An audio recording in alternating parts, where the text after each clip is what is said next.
I wouldn't give you time to breathe, and because we just finished the discussion of our panelists sharing their three top, the key achievements that they've seen in their sector in 2012. May we hear from you too?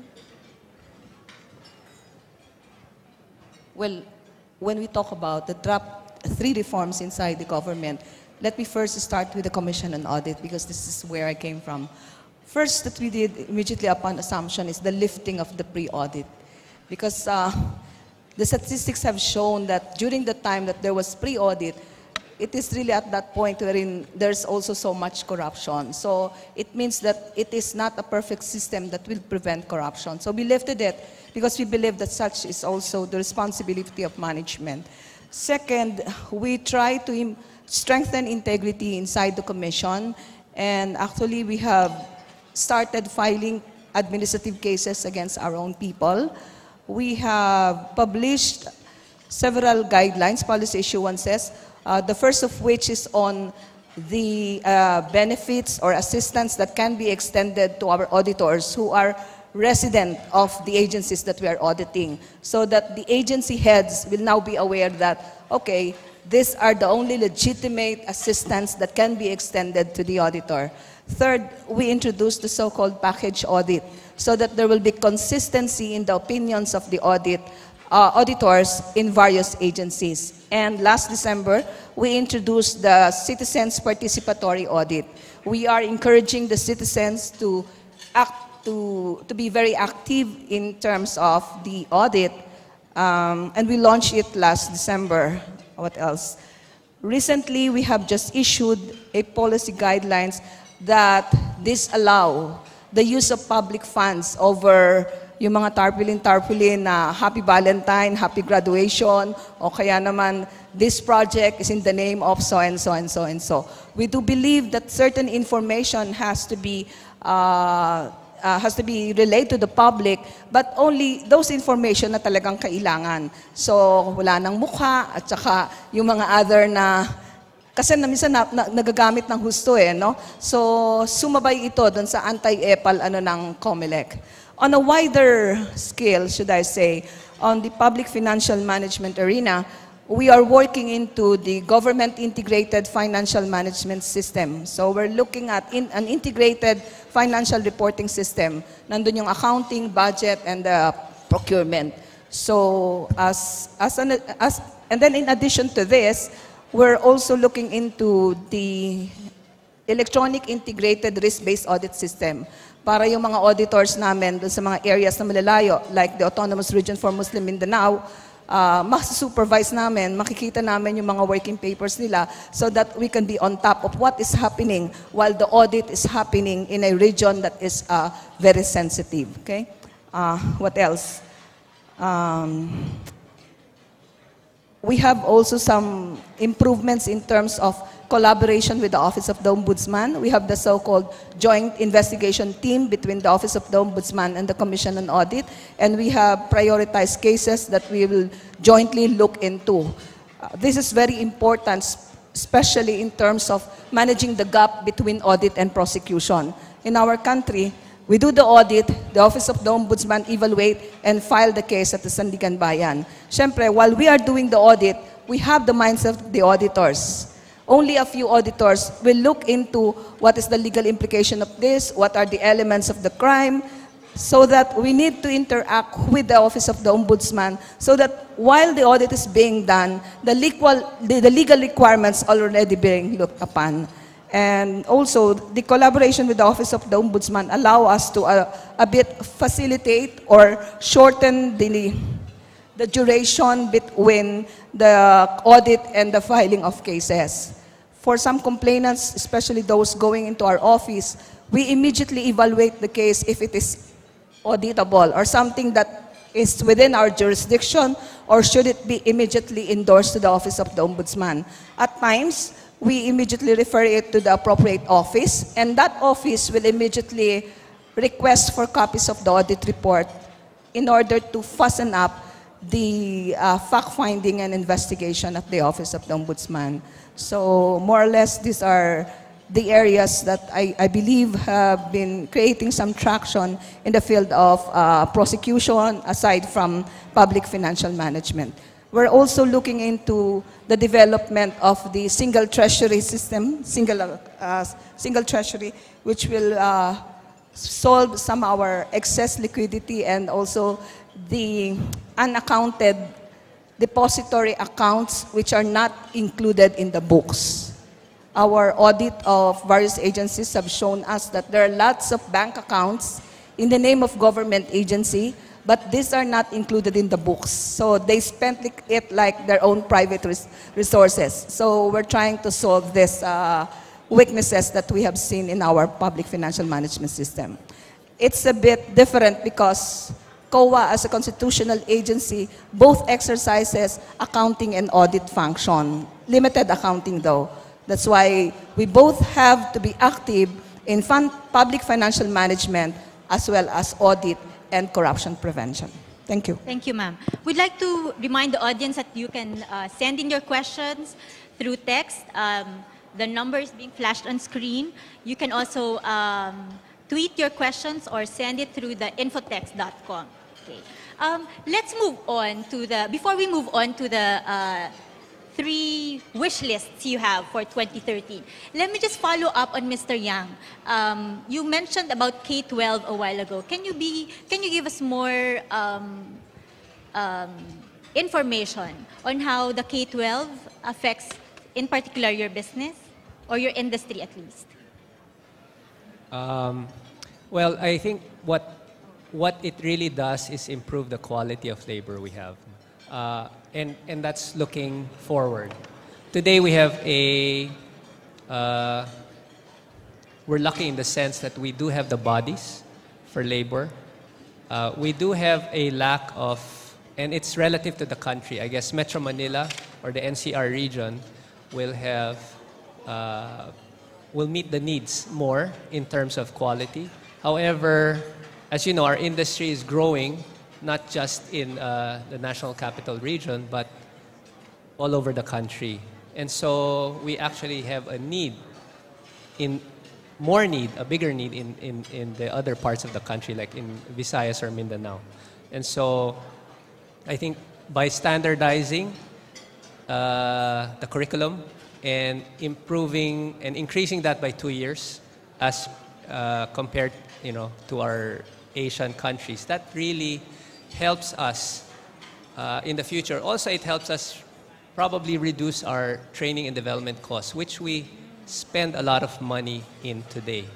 As a business, we do take pride in spending a great amount of resources just for their training and development because of the lack of that when it comes to the current program. So the K-12 definitely will help that. And this has something to do with your supply of qualified managers, I see. Yes, managers as well as staff or restaurant staff. So anyway, maybe I should take the opportunity to add also, I think it was mentioned earlier, strengthening private and public partnership is critical. And that's something we would like to see more of. In particular, we've taken advantage of that with government, with the Department of Labor, where the government has this program called Special Program for the Employment of Students, or SPES. And so what we've done is partnered with government to provide employment for students who can't afford to go to school. And so by tying together, we're able to provide jobs. Like this year, we did hire 4,000 of these 4,000. 4,000 just for our company. But if you include the whole industry, that's a lot. And so by doing that, we're able to bridge the gap of these underprivileged students who are unable to finish school by providing employment to them.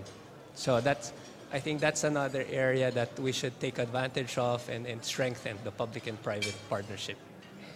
Okay, we're looking forward to that. Dr. Tan, Yes. Your wish list for 2012 after a dramatic I'm sorry, your wish list for 2013. You've had a dramatic 2012, so let's hear them.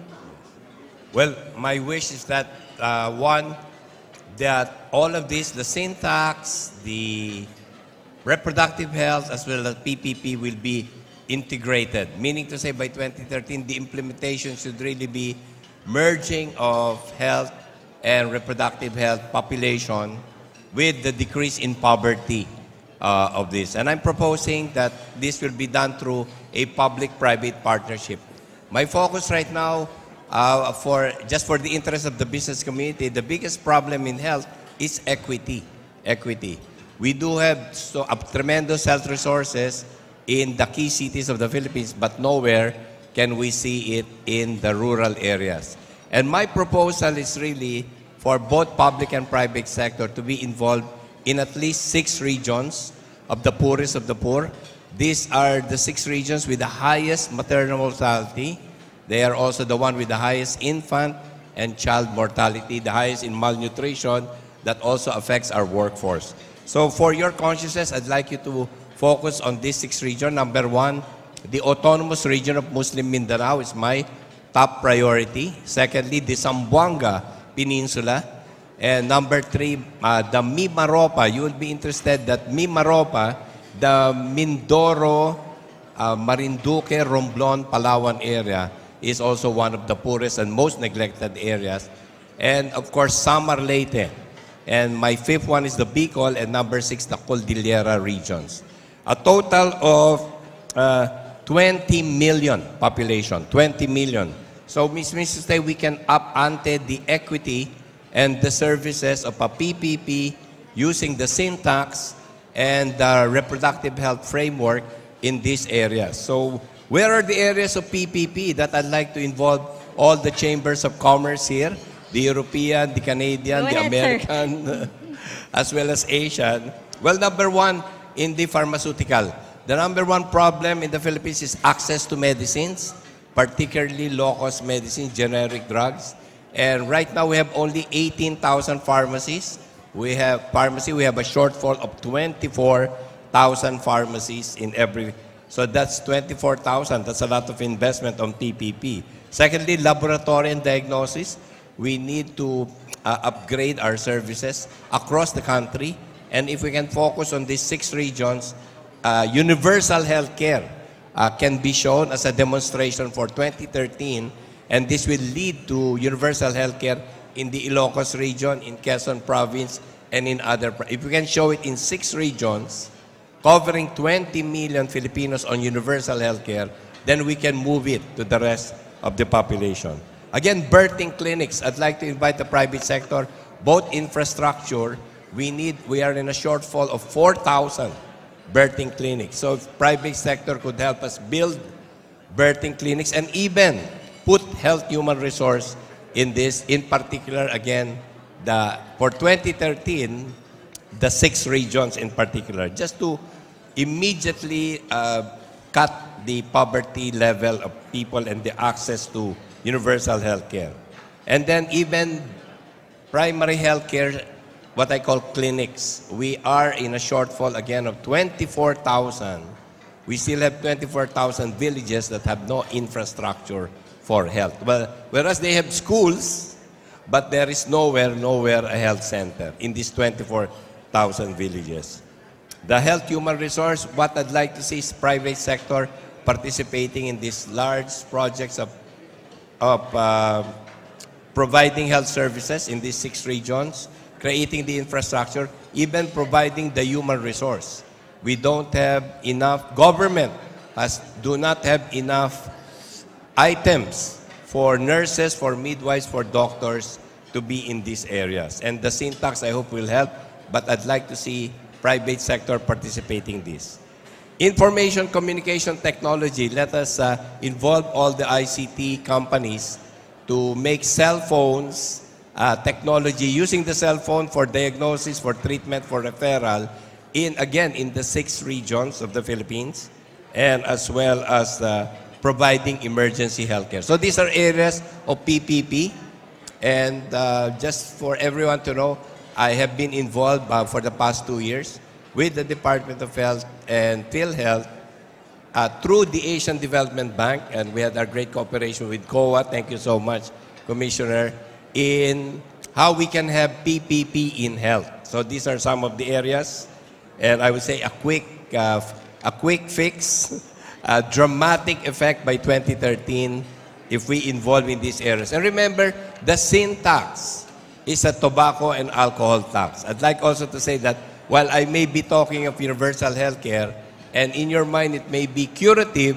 I'd like to also, I am promoting wellness and health promotion. So included in this service will be a series of wellness services across the country, and again, in particular to these 6 areas of equity. Thank you. Thank you, sir. So 2013 is getting to work after the dramatic, as I mentioned, the passing the reproductive health and the sin tax reform laws in 20. You're, I think, in a perfect venue to make that call. And I hope even if our audience, some of our audience are already eating, they've heard the call of Dr. Tan on more investments in health, in ICT. Okay. Let's move on to judiciary. You've touched about a strategic court for cases that involve economic issues. Can you tell us more about it? And is it part of your 2013 wish list? Oh, yes. Well, actually, just also to clarify, I know we have a long way to go and judicial reform. I did say there's hope because of this coordinated approach and some gains in the, I guess, in the court system, but we do have a lot. When it comes to the wish list, the first, of course, is, I guess, as regards economic issues and strategic issues affecting the business climate. It is quite true that, in fact, it was cited as among the major problems that are still pervasive because some of the rulings are deemed to be detrimental, of course, to the economic climate, whereas, of course, the Philippines is already moving very fast in certain areas. Now, one thing that I could recommend, actually, is to quote what former Chief Justice Panganiban has written in his book, With Due Respect. And that is, when it comes to the economic agenda, the judiciary should adopt a no interference rule when it comes to the interpretation of economic issues and economic agenda as regards the legislative and executive branch. What does that mean? Actually, I did read on it because it is quite interesting. Former CJ Panganiban has always espoused the theory that the Filipinos have a right to prosperity under Articles 2 and 12 of the Constitution. There is a right to prosperity and freedom from poverty. And for that, what is being asked of the courts is to consider the economic issues and the rights of the citizens to a better life, to a prosperous life, when they analyze the cases that are, I guess, involving the economic agenda as well as the key strategic issues of the country. So it is a doctrine that has been espoused. It is quite different from protecting the civil rights, wherein it is a strict interpretation. But when it comes to economic rights, it is what he calls a differential interpretation of the laws when it comes to the economic agenda. So it's essentially respect for the independent powers of the 3 branches of government. So I guess that's one of the wish lists. But moving on to the others, I just want to cover, I guess, to complete all of those that have been identified as problems. I think, of course, the clogged dockets is still very much a problem despite all of these efforts that, and some gains that have been made in the past. So all I can say is just to continue the system, the coordinated approach, the use of automation, decentralization, improving salaries of judges, all of those are related.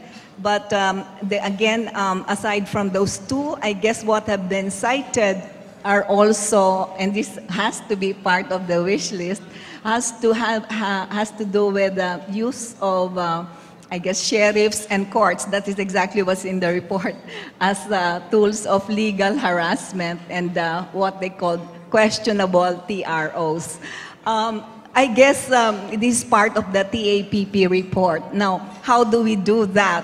I think in the business sector, we have what is called a performance system, meaning reward performance, and also an accountability system, which is to penalize, I think, errant behavior. And that's exactly what we will be seeking. First, we need a performance metric system for the courts that identifies, I guess, the justices who are unable to, the judges and also the prosecutors, etc., who are unable to resolve their cases within the required time, those who have a lot of, receiving a lot of complaints. So that requires a lot of performance tracking. On the accountability, I guess there has been a question on the how they penalize actually errant performance or errant behavior. And for that, we are actually suggesting that there has to be an independent investigation, perhaps a whistleblower policy, even for the courts, because they ask that of the private sector. So these are recommendations following what you have cited, I guess, in all the surveys as the problems facing the court. But as a last statement, there is nothing like advocacy. There is nothing like the private sector also getting involved and making your voices known. And this is for this very reason that we are having this independent collaboration and dialogues with the Department of Justice and the Supreme Court. And they have expressed openness in talking with us. So there's hope, ladies and gentlemen, but we have a long way to go. I haven't forgotten that we are number 6 or the last in terms of judicial effectiveness compared to other Asian countries, ASEAN countries. Thank you. We'd like to touch more on the whistleblower reforms. Ms. Heidi, I think that's right up your alley. Hi. When we talk of wish list, I actually reviewed the list of recommendation, but I hope I will be pardoned if I deviate a bit. My wish list is very simple, and that is insulate the bureaucracy from politics. By doing so, those inside the bureaucracy will feel empowered to implement the laws, rules, and regulation. Let us not go far. And with so much modesty and I have been working hard. I am trying my best to do the things that I'm supposed to do. But you see, I have so many opponents inside and outside of the office. I cannot get confirmed until now. What I mean is, when we talk of political will, to be honest, I have not seen as much political will as it is right now, especially at the top. But the problem is, comes the time na nag-iba na ng leadership, nag-iba na ng mga heads of agencies, paano natin i-ensure yung reforms na sinimulan? That can only take place if there is a bureaucracy that is insulated from politics and if the people inside are so empowered that they have the will to implement the laws, rules, and regulations. Sa totoo lang, we're talking of passing another anti-corruption law. Ang dami na nating batas eh. At when I have the opportunity to be invited outside, pag tinignan ko yung law nga natin, when compared to others, halos parehas lang eh. Pero saan nagkukulang? Doon sa implementation. And hindi rin natin masasabi ng lahat ng nasa loob ng gobyerno, hindi marunong magpatupad ng batas. Maraming nangangahas, maraming naglalakas loob, pero sila yung binabatikos. Nagigituloy two-pronged yung fight, right? The actual fight against corruption and the fight against perception. So sa akin, napakasimple. Insulate the bureaucracy from politics and empower the people inside to implement the laws, rules, and regulation. Second, if we insulate the bureaucrats, kung insulate natin yung tao sa loob, na kaya nilang mag-implement rules and regulation, dadami ang marunong manindigan, dadami ang marunong tumayo. Okay? Dapat kasi, the people inside, the bureaucrats should find some kakampi from the citizens, di ba? Hindi yung pag ikaw yung gumagawa ng tama, ikaw yung makakasuhan, and then you feel so alone, and then you feel all the pressures. This is really nakakalungkot. So, number one, a wish list ko lang. Let us insulate the bureaucracy and empower people inside to be able to implement the laws, rules, and the regulations. Second, I am expecting a lot from the private sector. Saludo po ako dun sa Integrity Pact. But I am asking more than yung mga private sector committing to pledge na hindi ka mag-o-offer ng bribe. More than that, more on providing the information and the necessary cooperation in terms of preventing corruption and most especially in prosecution. I'll cite a specific example. We're building cases against ghost employees. Kasi every time may election, may ghost employees, dyan nila kinukuha yung pangkampanya nila eh. Alam niyo po, napakahirap. Susulat kami sa private company so-and-so. May we ask for the details of the employment of the following ano? Because we found out that these employees are working in this company. We get replies like, sorry, we could not give the necessary information. You see? So, paano natin sisisihin yung corruption sa gobyerno? Kung yung private sector, kahit napakasimpleng bagay, na pag-provide lang ng information, di natin magawa. Second, in most of our cases on overpricing, most of them are being dismissed for lack of evidence. Bakit lack of evidence? When in fact, you and I know exactly what's the price of this item.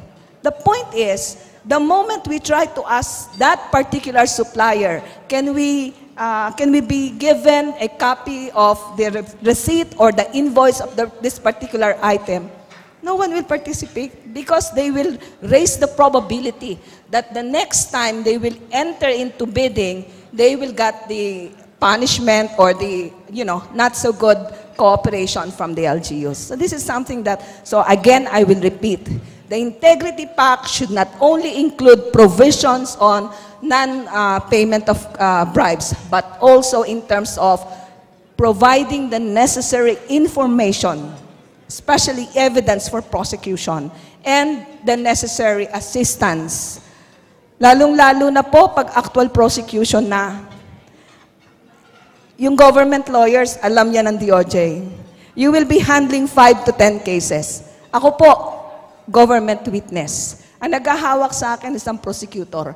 Ang hawak niyang kaso, 10. Ang kalaban namin, number 1 na law firm, 4 na abogado.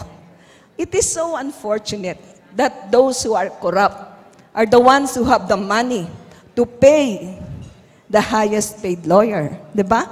So sa akin, ang sama-sama ng loob ko, nandito kami, nagde-defend ng kaso ng gobyerno, pero nakikipaglaban kami sa pinakamagagaling na abogado. And they're being paid out of the proceeds of corruption. And at times, they are schooled from the University of the Philippines, no? It hurts me a lot. Tapos eto pa, no? Sa akin lang po, sana yung private sector would take it so seriously. You want to end corruption, help the prosecutors. Be vigilant in monitoring cases. Okay, in my office, I need 6 lawyers. Until now, isang lawyer ang nakuha ko and about to resign. So, we need to find the right incentive for those people who are doing good. And on the other hand, we have to make sure that, doing those things that are bad would necessarily and immediately be punished. So again, I will repeat, I am expecting much from the private sector.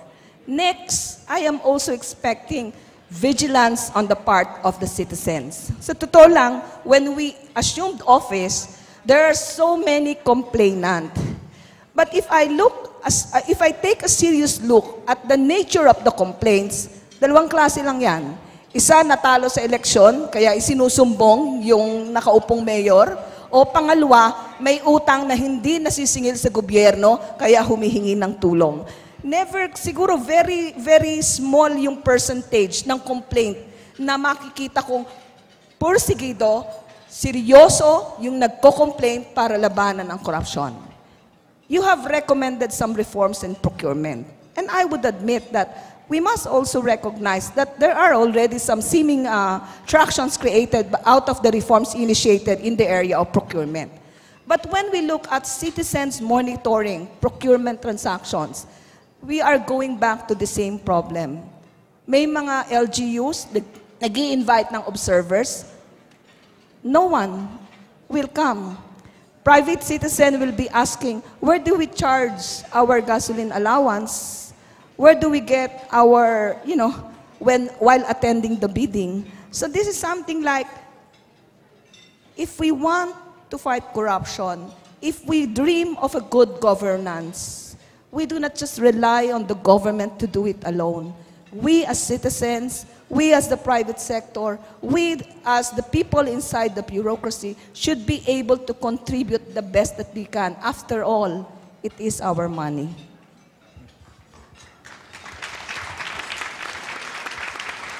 I think, ma'am, what you just said are the wish lists not only for COAT, but a lot of the sectors that are represented here. Let's wrap up with you, John. Business costs. It's 2013. We just came from a year where we grew 6.6%. What are your wish lists for 2013? Well, Lala, I don't know if I can add to all the excellent items on the wish list that you've heard from the other four panelists, but I'll give it a try. First of all, I'll repeat one that Ray Cunningham mentioned, open access. It was supposed to happen 2 years ago. In this very forum in January of last year, the President asked the Energy Secretary what the target was, and the answer was September. So now the target is June. Let's make it a hard and fast target, that the infrastructure be in place, and then let's hope that it works. We don't know for sure yet, but we've been trying at this reform for 15 years. The law was signed in 2010. We're ready to try it.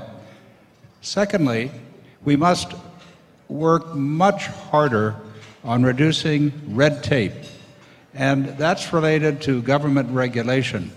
The bureaucracy needs a mindset change to deregulate and regulate only as, where, and when necessary. We could consider experimenting with sunset provisions. Perhaps in the Congress, they could see if this works. The idea, we have some things that have been around for 30, 40 years, they shouldn't be there anymore, but there's no time to go back and figure out what should or shouldn't be there. It's a gargantuan task. So if we begin to say, do it for 5 years, 10 years, and then it ends, and then you have to revalidate it, you're always asking whether it continues to be necessary. And we see an example of that in the recent pronouncement of Secretary Prisima to look at the foreign investment negative list, which contains 30 or 40-year-old laws. And I understand that the Congress also is interested in this to see whether or not they continue to be in the national interest. E-governance, we slipped on that. In 2003, we were the third of 6 countries in ASEAN, and now we're the 5th. So I worry about that because e-governance goes hand in hand with the programs of this administration to reduce corruption. So we must, whether we do it with DIC or we do it with DOST or DBM, there just has to be more emphasis on enabling the citizen, and not businesses, not the big companies, but the smaller companies and the smaller citizens. When they get their license, when they get their NBI clearance, when they do this or that, there's great internet penetration in the country. They may not be able to afford computers, but they can afford an internet cafe. But let's bring the government to the internet cafe rather than forcing the citizen to go stand in line and waste time. Finally, transportation. We are facing gridlock in big cities like Manila and some of the smaller cities. Now there are solutions to that are coming.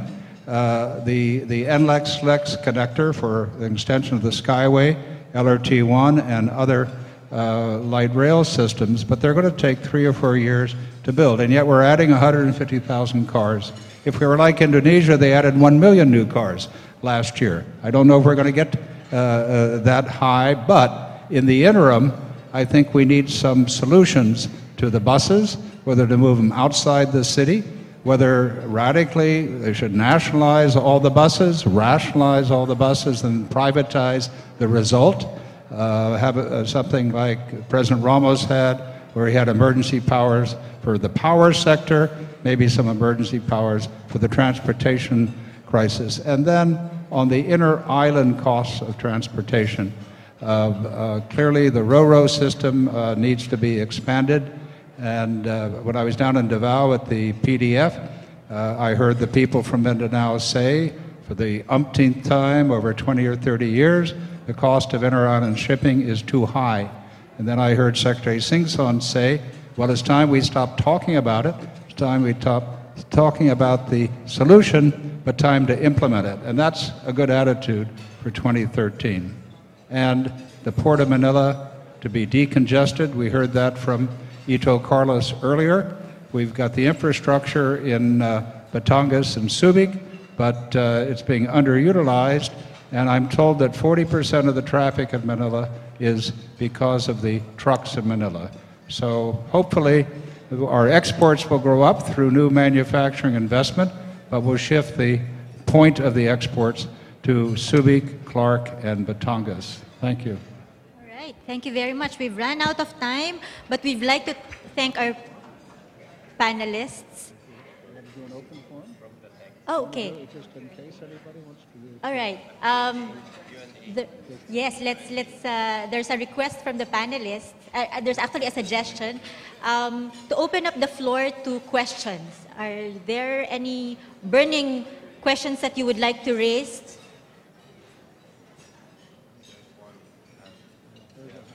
Okay, I see a hand being raised. Can you Here's a question. identify yourself, sir, and the question, and to whom it is addressed? The question is addressed to everybody, but especially to the Auditor General. It appears that the underlying problem we have is really in the application, implementation of the justice system down to its lowest level. If private companies are hesitant to cooperate, it's because they fear that they will be hit back and the legal system won't be followed. So my suggestion is this,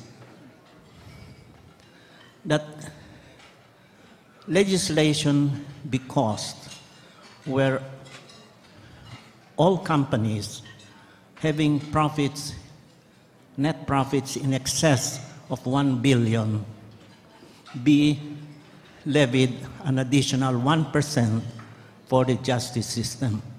And these funds cannot be touched. They will be in the line budget.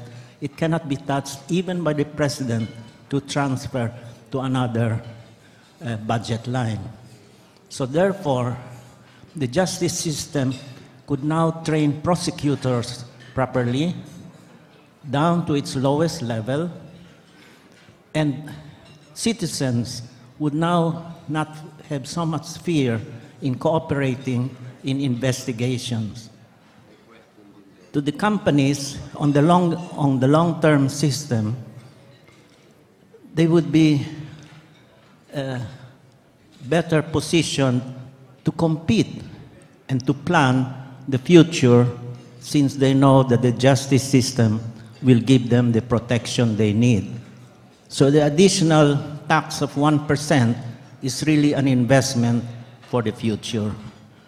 Thank you. The other suggestion I would like to make is we have spoken here about the private sector. It appears that we have forgotten a basic need, and that is that the NEDA should be divided, the NEDA board should be divided into two. One half, the private sector, and the other half, the government. And the president remains as the chairman, and he will have to make the final decision on contentious matters. He could not just push it to the side and have someone else blamed. So we're complaining about the private sector having so much problem. Let's be in the NEDA, be a part of the board of NEDA, which is the overarching authority for the development of the country. Thank you. I think that was two suggestions on judicial fund. Okay, going to the judicial fund, since that requires legislation and taxation, I guess we can refer that back to an appropriate committee. All I can say is that among the things that I've learned in our coordination work with the Supreme Court is that they are actually getting less than 1% of the national budget.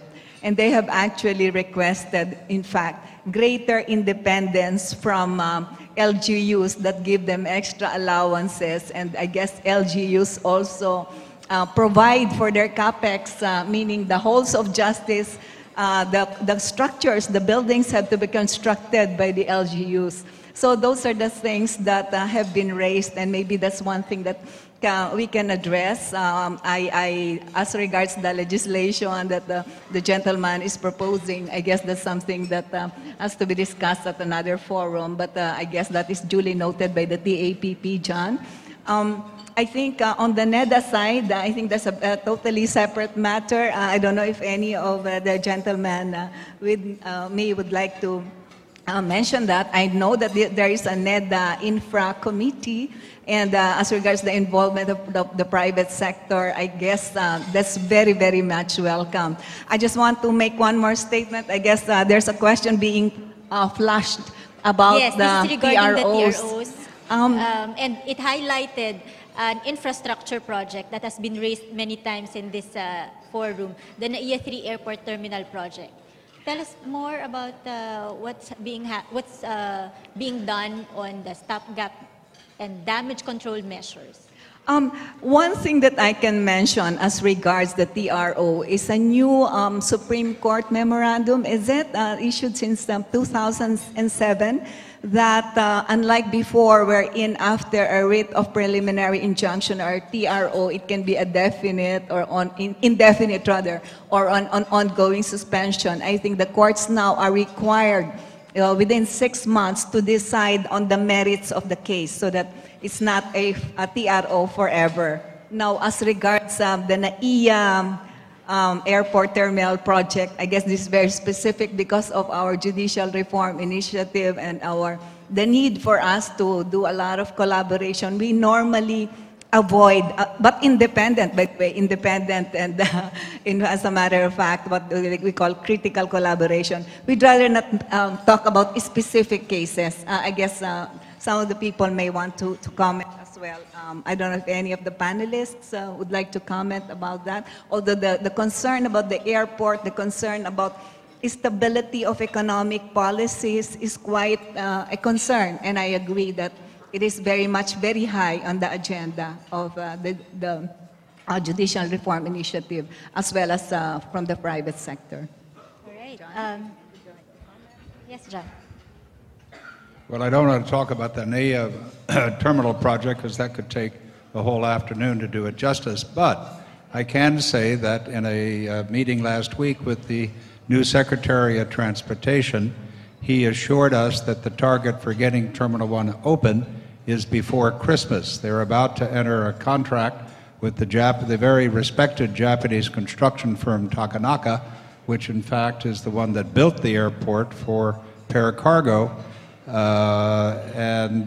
While that company is still owed $90 million by Paracargo from the project, they will fix the systems which have been neglected now since 2005 and get it operational. And I hope that target is a hard target. We hope so too, because we've been hearing about NAIA 3 for ages, since 2002. That's, I think, why it's a favorite infrastructure project. Terminal 3. Terminal 1 is being fixed up gradually, as we all notice when we go there. All right. Any other question from the floor? Yes, I see a hand being raised. Please identify yourself and to whom your question is being asked.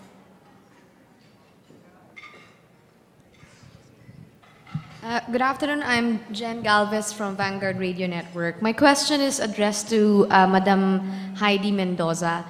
Since the time of your famous testimony of last year's very high-profile case, has there been a significant increase of filing cases in your office, in need of your office investigation? And number two, what is the current ratio of cases filed and successfully dealt with under your watch?